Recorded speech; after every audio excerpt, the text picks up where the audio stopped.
నమస్కారం అండి. నా పేరు doctor Pawan Kumar Goyal, senior consultant, hemato oncologist, transplant physician and CAR T cell therapy specialist, Apollo hospital, Jubilee Hills, Hyderabad. ఈరోజు మనం మాట్లాడబోయే టాపిక్ పేరు multiple myeloma, atypical bone cancer. ఇప్పుడు బోన్ క్యాన్సర్ అనేది కామన్గా ఎవరికైనా మల్టిపుల్ మైలోమా వచ్చినా అందరూ బోన్ క్యాన్సర్ అనుకుంటారు. కానీ multiple myeloma actually blood related cancer. Bone cancers అనేవి చాలా రేర్ అండి. 100లో 5 నుంచి 10 మందికి బోన్ క్యాన్సర్ వస్తుంది. అండ్ బోన్ క్యాన్సర్ కామన్గా సెకండరీ అంటాం, అంటే వేరే ఏరియాస్ నుంచి స్ప్రెడ్ అవుతుంది. సెకండరీ ట్యూమర్స్ ఉంటాయి, బ్రెస్ట్, లంగ్, కొలాన్ అలాగే.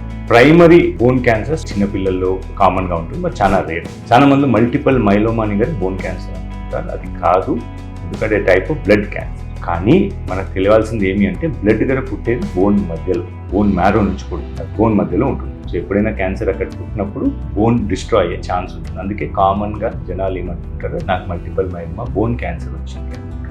Multiple myeloma bone lytic lesions అంటే ఫ్రాక్చర్స్, బోన్ నొప్పిలో, దీనివల్లనే మల్టిపుల్ మైలోమా 100లో 70 మంది కనుక్కుంటారు. లేకపోతే చాలా సివియర్ బ్యాక్ పెయిన్ వల్ల వేరే బోన్స్ వీక్ అయిపోయినాయని తెలిసినప్పుడే కనుక్కుంటారు. కొన్ని మందిలో కిడ్నీ ఫెయిలియర్ అంటే మామూలుగా క్రియాటిన్ పెరిగి కారణాలు కనుక్కున్నప్పుడు మల్టిపుల్ మైలోమా బయటపడుతుంది.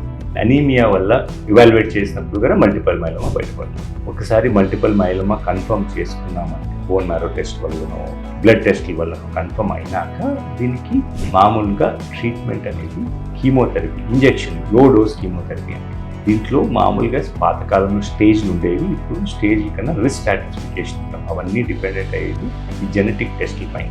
ఇప్పుడు బోన్ మ్యారో చేసినప్పుడు చేస్తాం. 3 రకాలైన రిస్క్స్ ఉంటాయి: లో risk, high risk, medium risk. అన్నిటికీ ఇనీషియల్ ట్రీట్మెంట్ ఒకటే, అది లో డోస్ కీమోథెరపీ. సో 4 నెలలు లో డోస్ కీమోథెరపీ. కొన్ని మందికి ఇమ్యూనోథెరపీ కూడా యాడ్ చేయొచ్చు. 4 months రెస్పాన్స్ బాగున్నాయంటే, ఏజ్ 70 ఏళ్ళ కన్నా తక్కువ వయసు, ఆర్ ఫిట్ ఉన్నాయంటే కొన్ని మందికి bone marrow transplant, autologous stem cell transplant, or fit లేరు, వయసు ఎక్కువ ఉందంటే వాళ్ళకి కీమోథెరపీని కంటిన్యూ చేయొచ్చు. Overall multiple myeloma curable cancer కాదు, కానీ కంట్రోల్ చేసుకొని లైఫ్ ప్రొలాంగ్ చేయొచ్చు. సమ్ పీపుల్ మామూలుగా యావరేజ్కి ఇప్పుడు కాలంలో 7-8 సంవత్సరాలు కదా కామన్ యావరేజ్ లైఫ్ స్పాన్ ఉండొచ్చు.